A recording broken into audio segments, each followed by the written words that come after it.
Hello and welcome back to Lorcana Villain.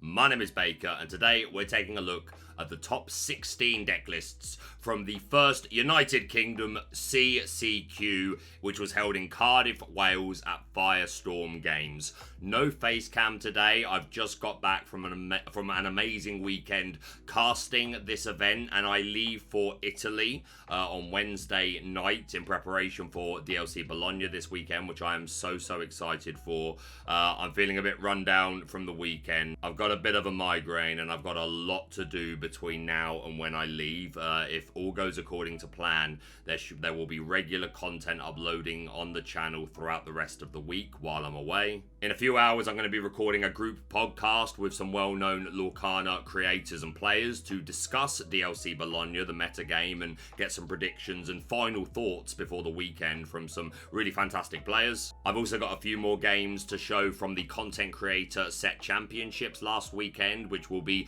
guest casted by various Lorcana personalities, and of course just home responsibility. So there's a lot to do, so no face cam because it will make the editing process later on today a little easier for me. It also means that I don't have to set up bright lights and everything. I've got a little bit of a migraine. That being the case, today's video may be a little lower energy than normal, but was definitely keen to get these deck lists out. There are a couple of CCQs over the weekend. There was the Stockholm Open and an event over in France. I'm going to try and do a video to cover those deck lists as well if I can before I go away. But obviously I wanted to prioritize this one. But yeah, it was an amazing weekend. It was great to be back in the booth with Spessy, in the booth with Kim, although I did share a booth with Kim and Kawa at the Ink Invitational a few weeks ago. But it was great to do some more casting with them. Also got to do a little bit with Moyen, which was really fun, and have a chat with Ben from the Ravensburger team and meet so many amazing people. I'll talk a bit more about my experience over the weekend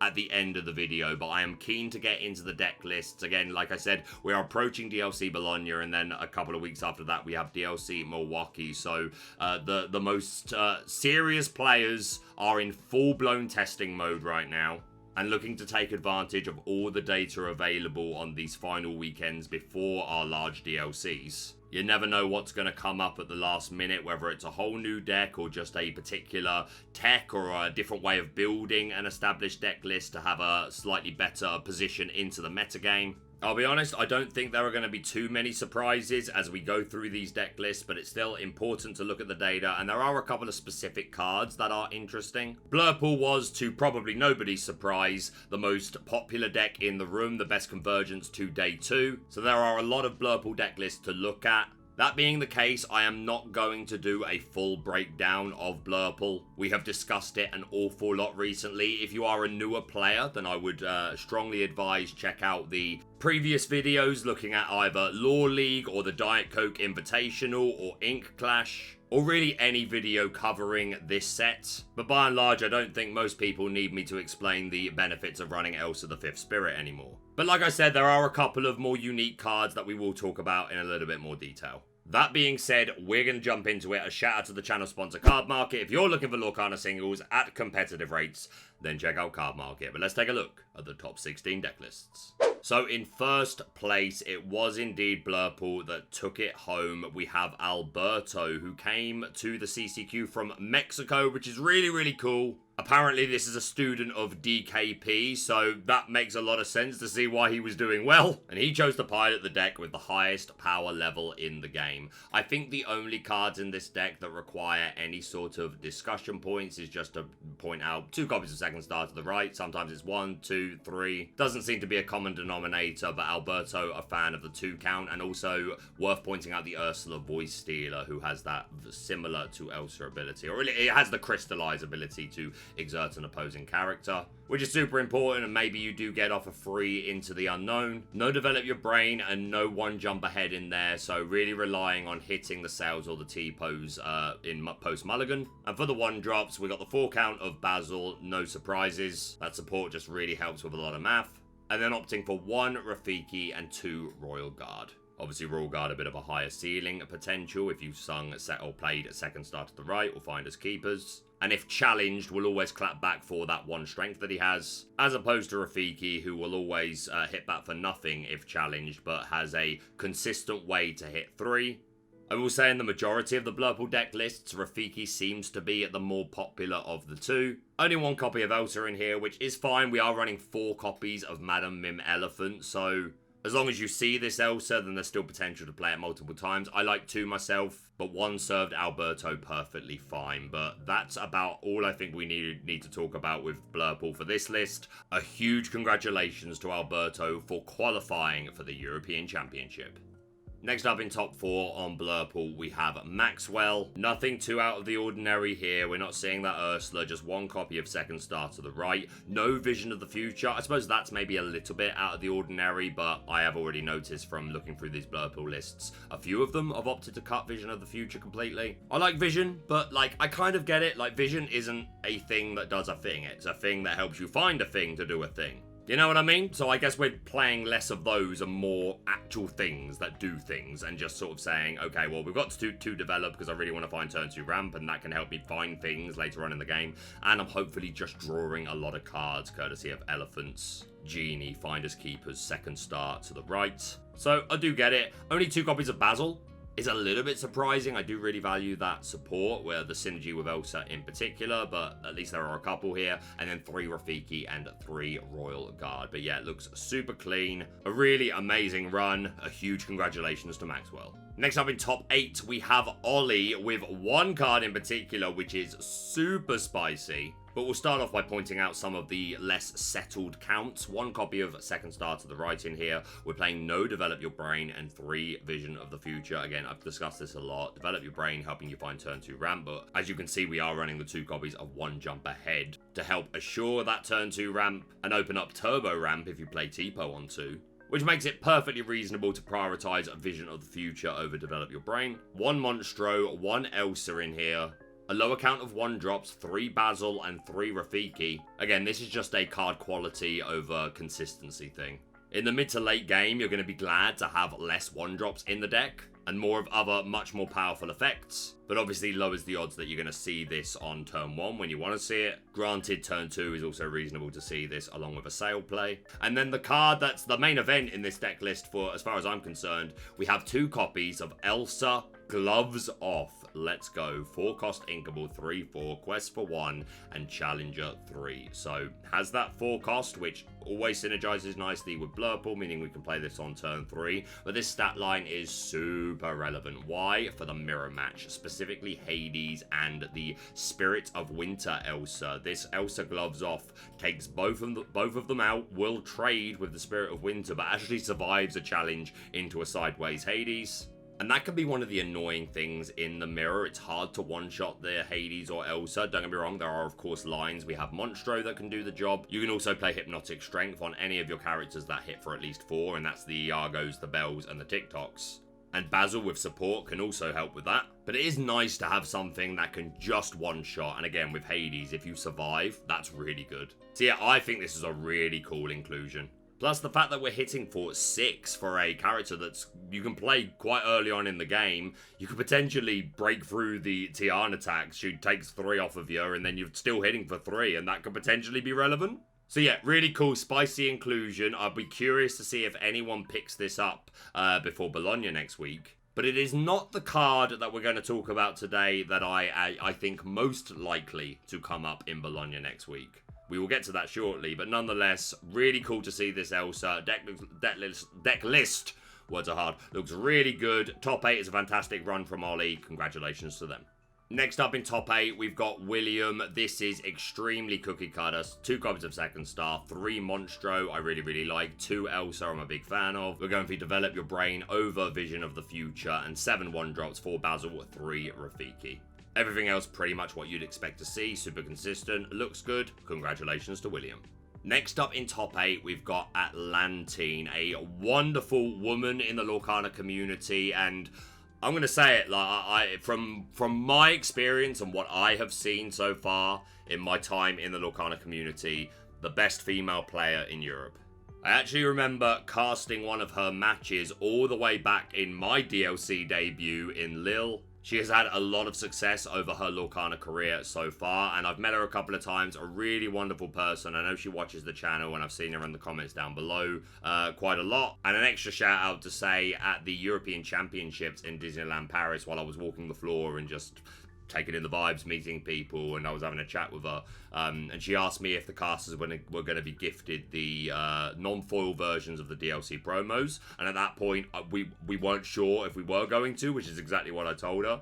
And she said, well, either way, like, I've just won a bunch in side events, I'd like to gift you the Kuzco and the Baymax just to say thank you for everything you do, which was really lovely of her, and it really meant a lot to me. And I do still have those, so very, very grateful for that. But yeah, super amazing to see her perform really well at the CCQ. She is an absolute force to be reckoned in. And as you can see, the majority of this deck list, very standard. 1 copy of Second Star to the right, 3 Elsa, 3 Monstro. We're on that 3-3 line of 1-drops, Rafiki and Basil. The card that is extremely spicy, and there were a couple of players in the room onto this, are 3 copies of They Never Come Back. There's a 3-cost incubable action. Up to 2 chosen characters can't ready at the start of their next turn. Draw a card. This is a card that I think a lot of people, definitely myself, were really interested in when it was first released. But it's a little bit situational. It's not a card we've seen pop up much in top cut deck lists. But I actually think this is the super spice for Blurple at the moment. So often, whether it's the mirror or you're against Amethyst Steel, those are the 2 matchups where I think this card shines the most, but it can be good against anything. But so often you see this board state, both players have built up 3, 4, 5 characters.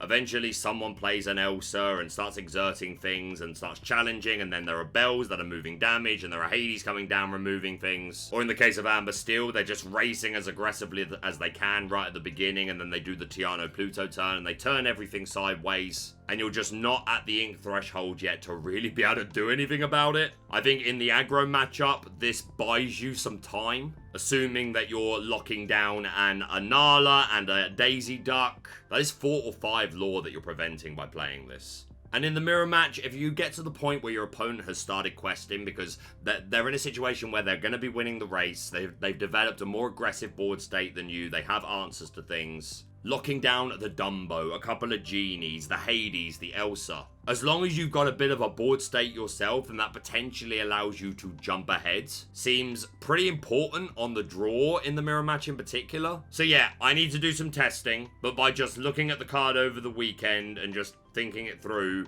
it does make sense. And I think we're going to see a lot of Blurple players include this card in DLC Bologna.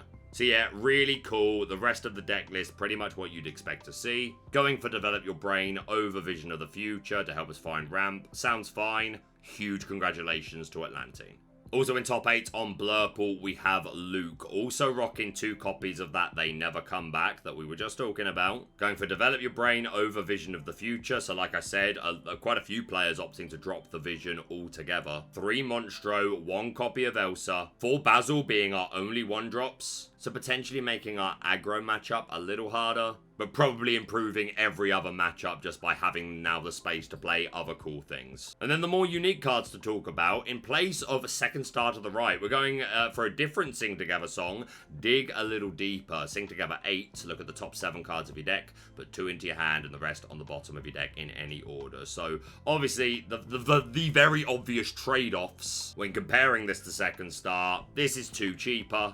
If you sailed instead of T-Po and you go 4-drop into 4 or 5-drop, then that's all you need to sing this. It can also be sung by Elsa or Monstro. You'd probably prefer to do it with Monstro as opposed to Elsa, because you'd love that 3 lore. But if you're going to lose the game and you need to find a specific piece, like Hades or whatever, then you'll happily sing Dig a Little Deeper with Elsa. And the other plus side being that we look at the top 7 cards of our deck and specifically pick the 2 that we need for that given situation. And then the trade-off, Second Star to the right, slightly higher cost, but draw 5 cards. You are hopefully already finding your answers by drawing those 5 cards, and then you have a ton more resources to apply that turn or throughout the rest of the game. Generally, the player to sing Second Star to the right first often wins. But Luke opting for the dig in this instance and making it all the way to top 8, so certainly data to pay attention to. And then the other really interesting card is 2 copies of Aurora Dreaming Guardian. 5 cost inkable, 3/5 quest for 2. Shift 3 is irrelevant. Your other characters gain ward. Fantastic in the mirror, protecting your bodies from their Hades, their Elsas, their Into the Unknowns, their They Never Come Back. So essentially what could have just been another 4 1-drops, the Rafikis or the Royal Guards or a combination, became 2 Aurora and 2 They Never Come Back, which are going to be, hopefully, infinitely better, but losing a touch of consistency against the aggressive decks. But again, there's something to be said for just saying, okay, I'll take a slightly worse matchup into X deck to make my matchup into what I think is going to be the most popular deck a lot better. So deck list looks great. Congratulations to Luke. In top 16, we've got Jordan with an extremely cookie-cutter looking build. 1 copy of Second Star to the right, 3 Rafiki, 4 Basil. We're going for 4 Develop Your Brain and 3 copies of Vision of the Future, which are going to be fantastic top decks mid to late game. And again, Develop helping us find that turn 2 ramp. 1 copy of Elsa Spirit of Winter, 2 Monstro. Oh, and I nearly missed the 1 copy of 1 Jump Ahead. Again, we do not want to be missing turn 2 ramp. That is how you lose with Blurple. Or at least one of the ways you lose with Blurple. But list looks good. Congratulations to Jordan. Next up, we've got Bernardo in top 16 on Blurple. As you can see, the majority of this list, very by the numbers. No Second Star to the right in here. We've got those 3 TikToks, 2 Elsa, 4 Basil, and 3 Royal Guard. No Develop, but we're running 3 copies of Vision of the Future. The most unique card in this build, which I really like. 2 copies of Genie, Supportive Friend. 4 cost uninkable, 3/5 quest for 1, and 3 wishes. Whenever this character quests, you may shuffle this card into your deck to draw 3 cards. I think this is really, really cool.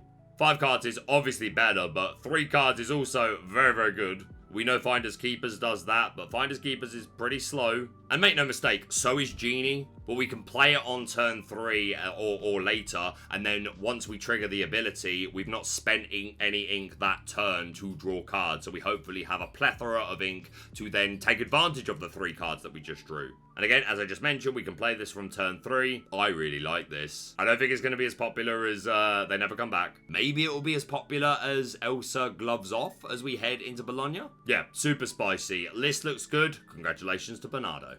Next up in top 16, we've got Jake Quincy. Now, me and Jake go way, way back. All the way back to my Yu-Gi-Oh days. And again, I played Yu-Gi-Oh in like the first 7 years of the game's life cycle.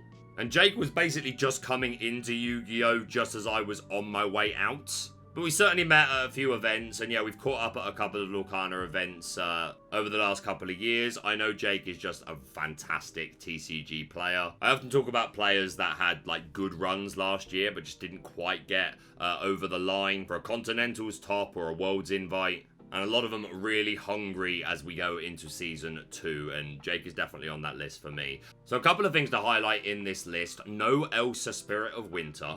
No Madam Mim Elephant. We're playing 4 copies of Finders Keepers and 4 copies of Scrooge McDuck with that 5/5 body, quest for 2, and again a 4-cost character so we can play him super early. So this looks a lot more of a mid-range version of Blurple. We are of course still running Monstro and Hades, we be ramping, but this certainly has the option to be more aggressive early on, and when we get to that 8 ink threshold, play out a Genie and a Scrooge and just constantly apply more lore pressure to the board. So I think this is a really good addition. 3 copies of Donald Duck Focus Flatfoot to help us ramp, and again this is a relatively cheap 2-cost character, so you'll love to see it, and 2 copies of that Baymax, who we've seen pop up a few times, very much popularized in my opinion by Zenulus, who's found a lot of success with this Baymax, creating the potential for quote-unquote a Baymax trap, where you challenge something, take some damage with one of these big bodies, and then put down this Baymax, heal 2, gain 2 lore, and then he gets that same ability whenever he quests. So yeah, I'm a big fan of Baymax, and we are running 2 copies of that They Never Come Back. So like I said, a few players in this top 16 onto this card, and I expect to see it a lot more over the next couple of weeks. But list looks good. A huge congratulations to Jake. And our final Blurple deck list of the top 16. We got there, guys. We have Bradley, and this is indeed the 12-year-old lad who has been taking the UK Lorcana community by storm. This kid is a prodigy, a sensation. In my opinion, it is not a matter of if they ever top a DLC. but when. A shout out to Neil, Bradley's dad, who takes him all around the country to get to play competitive Lorcana. And Neil, a pretty decent player himself, but yeah, Bradley, he's a superstar, man. Most of this deck list is by the numbers. We've got 3 Develop Your Brain. We are running 2 copies of that Scrooge McDuck, 3 Basil, 3 Rafiki, 2 TikTok, 1 Second Star to the right, but the card that is absolutely making me smile. You can't see my face, but you can probably hear it in my voice. We have Ratigan, Greedy Genius, 8 cost Inkable, 6/7, quest for 4, count them 4. Time runs out at the end of your turn. If you didn't put any cards into your inkwell this turn, banish this character, and has the ward keyword. We mentioned earlier the Aurora Dreaming Guardian, which is fantastic for warding up your other characters like your Hades or your Elsas if you're running them. Elsa's not in this deck, the Spirit of Winter that is, of course. Yeah, warding them up, your Monstros, your TikToks, etc. Ratigan don't care about your other characters, but he cares a lot about himself. And if your Ratigan is on the board and about to quest for 4, I guarantee you, you are going to care more about the Ratigan. His only requirement, put something into your inkwell. So we are putting a touch more pressure on the Second Star and the Finders Keepers, and just our ability to keep drawing cards to make sure that we can keep inking, but maybe by the time you put this Ratigan down, you only need him to sit there for a turn and you're questing for game. Or the 4 lore he got you and then he was banished because you couldn't ink was perfectly reasonable. And if you watch the stream, you'll know that I did call this right at the beginning of the day. I was like, this is my main pick for a tech over the weekend that I think is really good into Blurple. I've been thinking about this for a while. I think this Ratigan really has a shot. I absolutely love to see it. And yeah, Bradley, what a star. A huge congratulations to him. Alright, I said I wasn't going to take too long breaking down Blurple, but we still spent a lot of time on it. But talking about the more unique things, hopefully. So if you skipped the Blurple section, respect, but there was some spicy stuff to talk about, so maybe have a little flick through and see if any of the talking points catch your attention. But moving away from Blurple and going back to second place, we have Luke with Amethyst Steel. 2 Amethyst Steel decks making top cut, and one of them going all the way to second place. I would highly, highly recommend, and I will link it down below, although you'll have to do some skimming through to find it, but the Twitch stream of this event, the VODs are still up, and there was an interview done with, it was hosted by Moyen as well, Moyen chatting to Luke about his thoughts on Amethyst Steel and why he bought it over the weekend. And we've talked a lot about Amethyst Steel recently ourselves. We had Tiago on the channel to discuss it at length. But Luke's insights were really interesting. I will link the stream VOD down below, but again, you'll have to skim through to the end to find it. But I'd highly recommend checking that out. But yeah, super low to the ground, just a very consistent deck. The power level isn't as great as the Blurple decks and the Emerald Sapphire decks. But your deck very rarely beats itself, and there are still some very powerful cards here that can just aggressively take you all the way to game. We are running docks, but no Yzmas in here. And we're not really running the Illusion package. Obviously, Giant Cobra is a staple in Amethyst Steel. Raja, you would usually only see if it was alongside a Treasure Guardian. And then some people would play the Palace Guard as well. And I remember Luke saying that he wasn't a big fan of the Palace Guard, but felt like Raja was still important to not give up your positive matchup into aggro too much. But no Treasure Guardian in here as a 4-cost draw a card, instead opting for the Dolores Madrigal, who can draw a card if your opponent has an exerted character. Only 3 Genie Satisfied Dragons still always seems low to me. I just really rate this card. I think it's one of the reasons to play this deck. But 3 proving to be more than enough for Luke. The deck looks really, really good. A fantastic run all the way to second place. A humongous congratulations to Luke. And the other Amethyst Steel deck in top 16, we have Zach, who is on a split of the 4-cost draw a card options, 2 copies of Dolores Madrigal and 2 copies of Treasure Guardian, which I think is perfectly reasonable. We're not playing Palace Guard, but 3 copies of Raja, 4 Giant Cobra. If you played one of them, then you probably ink the Dolores and keep the Treasure Guardian. If you didn't, you ink the Treasure Guardian and keep the Dolores. I think this is a pretty reasonable split. 2 copies of the Madam Mim Tiny Adversary. Amethyst Steel is meant to be beating the Amber Steel aggro decks anyway. And some of them cutting the Madam Mim, but it is a piece of the puzzle that really helps that matchup, getting Captain Hook or Rafiki into hitting for 4 to immediately take out Daisy Duck.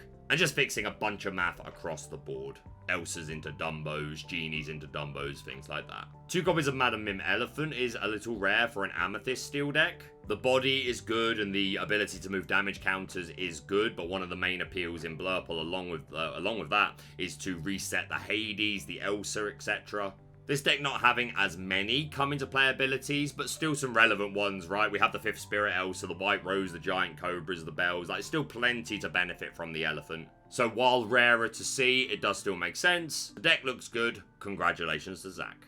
Going all the way back to top 4, we have our one and only Amber Steel deck in Top Cut. Well, in top 16, there may have been some in top 32, but we're just covering the top 16 today. Still fitting the pattern that seems to have been set the last few weeks, with Amber Steel not really coming up more than once in Top Cut deck lists since PPG Denver won by Sky. But this deck list, along with many of the Amber Steels that we saw over the weekend, adding in that Troubadour inspired from Sky's deck list, this is really good to help you on the draw, to sing Strength before your opponent if they're not playing Troubadours, or on the play or draw, just to give a more reasonable character to sing Strength than one of these Quest for 2s, like Lady or Tiana or Jafar. So it looks very solid. 2 copies of When Will My Life Begin, which I know players like Sky and Kurt Spies were certainly testing. Can be good for slowing down the opponent, and again, drawing cards is good. And then a couple of cool things. We've got 4 copies of the Prince, 2 cost uninkable, 0/5 quest for 1, and Bodyguard. So just another way that you can set up these really annoying walls where your opponent has to worry about, okay, how am I getting around the Tiana? How am I getting around the Pluto? How am I getting around this 0/5 Bodyguard that you only paid 2 to put on the board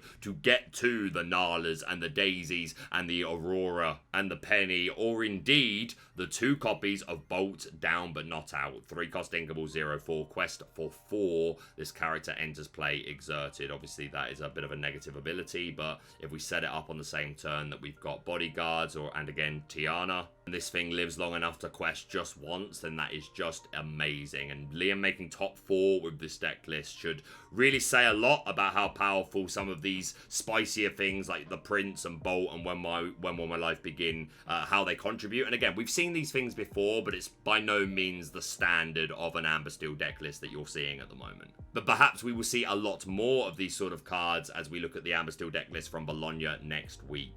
But yeah, a fantastic run all the way to top 4. A huge congratulations to Liam. And going on to our final ink combination, we have 3 Emerald Sapphire lists. And we're going to start off with Ryan, who you may know from the Club Lorcana podcast. Again, it was an amazing weekend, got to meet a lot of people. Also saw Jeremy from the Club Lorcana podcast, and Ryan was amazing to get to talk to. And he had himself a wonderful run. Again, I'm not going to break down this deck list too much. I recently uploaded round 1 of the Content Creator Set Championships where I played Emerald Sapphire, so I talk about the deck at length. If you're a very new player, then I would strongly recommend going to check that out for a breakdown of what this ink combination is trying to do, along with some gameplay. And again, there'll be more gameplay videos coming out over the rest of the week. So we'll just highlight the less settled counts. Only 2 copies of Clarabelle Contented Wallflower. I played 4. I just like a high count of Clarabelle. It's so important to get this shift line off. The 1-drop is a touch easier to remove than the 3-drop, and the 3-drop potentially drawing you a card is very good. So I like this at a high count. But Ryan has had to make some cuts for a couple of the cool inclusions he's made. And there aren't really any other cards that I would want to go to lower counts of, really. If, like Ryan, I wanted to play these lesser seen cards. And I say lesser seen, like, we see them a lot, right? But you get what I mean. Some are like player preference cards and tech options. Like every Emerald Sapphire deck is running Shift Clarabelle and John Silver and Under the Sea and Tipo and Donald Duck Perfect Gentleman. But not everybody is playing the Focus Flatfoot, which I think is still a really good addition, helping to ramp you and a 5-cost character to contribute towards your Sing Together. And 2 copies of Stopped Chaos in its tracks, which again, we've seen pop up a couple of times before. I didn't play this in my list, but I think it's perfectly reasonable. Inkable, and there are plenty of characters that have that 3 strength or less. And you can even bounce back your own Hades, which is pretty cool. Or the Donald Duck and ramp again. So I like it. 2 copies of Bend to My Will is disgusting. And hey, in a good way, but it's disgusting. I approve. The most unique thing in this deck is we're not seeing the Basil Undercover Detective. We're instead seeing the Basil Disguised Detective. 6-cost inkable, 4/5 quest for 2, shift 4. During your turn, whenever a card is put into your inkwell, you may pay 1 ink to have chosen opponent choose and discard a card. Now, we're also running 4 copies of Basil Practice Detective, who we've talked about a lot today for Blurple. Myself and a lot of Emerald Sapphire players playing Bobby as just a nice little looter, help you dig through the deck, find key pieces, get these uninkables out of your hand. Again, you want to lower your hand size so that you get max value from Clarabelle, so you want to get rid of that early Bend to My Will or those multiple Under the Seas if you drew them early. Bobby works really well there, but if you want to play this Floodborn Basil, then this is a perfectly reasonable shift target, providing that support keyword. And yeah, I think this Floodborn Basil, in the mirror in particular, is going to be a lot better than the Undercover Detective. Shifting this on a turn where you can then still ink for turn and play a sail is really, really cool. And again, in the mirror, like, you're probably depleting your hand size rather quickly. We rely on Donald to give us some extra cards and then to hit that Clarabelle and draw cards off of that, especially if you're combining it with You're Welcome. But if you can get this Basil down before they've managed to do that full refuel of their hands, pretty good odds you just rip the last 2 cards out of their hand away. So I think this is super spicy and led to Ryan all the way to top 16. This is something that I expect to see implemented as we move into Bologna. I do expect Emerald Sapphire to be very, very popular. And yeah, there'll definitely be some eyes on this Disguised Detective Basil in the place of Undercover Detective. Maybe we'll get a mix of both, but this is really cool. So this looks good. Congratulations to Ryan. Next up in top 16, we've got Matthew. This looks a lot closer to what I played, inspired by Pandemonium Heart, and a shout out to Sailor as well. I did cut the Bend to My Will to play 2 Baymax. Matthew has found room for both, 1 Bend to My Will and 3 Baymax, which is one of your best tools into aggro. We are playing the Undercover Detective in this list, and the Bobby Zimmerowski, and 3 copies of Pleakley, and I do really like Pleakley. Ryan's list was really, really cool, not playing the Pleakley, but I'm still a fan. 3 Hades, I do think is low, but it was enough for Matthew on this day, so a huge congratulations to him. And the final deck list of the day, I'm going to have to apologise. The picture that I took of this deck list, unfortunately, cut off the name. If I can find it or work it out later, then I'll add it in post. Or at least do an update to the Dreamborn link, which will be down below. So yes, apologies to this player. If this is you, do please let me know and I will try and give you your credit. But congratulations to you nonetheless for playing the Bobby Zimmerowski, the Undercover Detective, 2 copies of Baymax, along with that 1 copy of Bend to My Will, the 2 Donald Duck, and found room for 2 Scrooge McDuck as well, which I think is perfectly reasonable. This is a card that Pandemonium himself said that he'd been playing around with too. Only 2 copies of Hades. Again, I think it's low, but top 16 is nothing to snuff at, and the most unique card in this deck is the one of Emerald Chromacon, which is going to make challenges really annoying for the opponent. In the mirror, if they're trying to challenge your sideway characters to, like, get rid of your singers, and in the Blurple matchup as well. I actually saw some players running this deck list and running the Chromacon at higher counts just to, like, raise the odds that you're actually going to see it at in the relevant matchups. And hopefully you Bobby or T-Po away the extra copies. But 1 here enough for this player. And again, apologies that I wasn't able to catch your name. Do please let me know if you're watching this video or you know who this player was. Let me know down below and I'll try and make it up to them. Nonetheless, congratulations to them. So this has gone a lot longer than I expected it to go, which is typical, so I'm not gonna waffle on too much, but I will take the time to say, if I met you this weekend in Cardiff, it was genuinely a pleasure. Amazing to meet so many people and see old friends that I haven't seen in a long, long time. Like, people that, like, you only see at events, right? There were people in that room that I haven't seen since Disneyland Paris, the European Championship, and that's been a long old time. So it was really, really cool, and the stream was so much fun. Honestly, great to be back in the booth with the guys. And I kept saying this on stream, but I will say it here as well. Cow put in so much work this weekend. Again, so did Ben, who has been organising this event for a long, long time. It wasn't organised to be a CCQ. It was being organised before CCQs were even announced or planned, as far as I'm aware. It was an event that Ben had been planning for a while just to try and give more events to the UK scene.